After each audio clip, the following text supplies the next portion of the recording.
Nakikita nyo yan mula dito sa itaas ng bundok. Yang umaagos na tubig na yan. Yan ang tinatawag na Hayahay Agos River dito sa may Infanta, Quezon. Madali lang pupuntahan ito. Kung kayo ay manggagaling sa Manila, sa Batangas, Cavite, kahit saan, madali lang puntahan ito at napakaganda ng daan. Medyo may mga pasigsag lang po, kaya dahan-dahan lang sa pagpapatakbo ng inyong mga sasakyan. Malinis ang tubig na to. Kita nyo naman ang kulay, oh. Asul na parang berde siya. Tara, ating puntahan.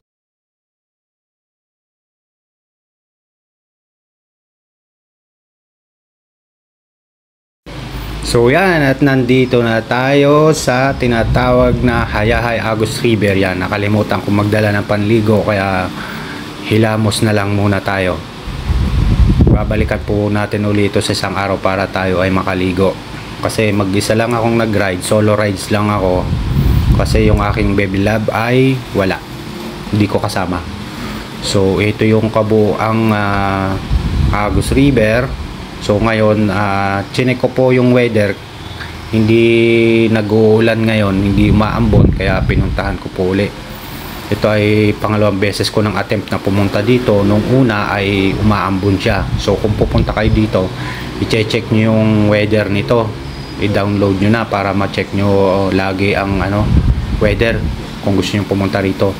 Yan yung kabuang Agos River. Konti lang ang tao ngayon kasi Lunes ako pumunta dito. May mga trabaho yung mga tao, office day, kaya konti lang yung mga nagra-rides ngayon, yung mga pumupunta. Ito po ay libre ang entrance.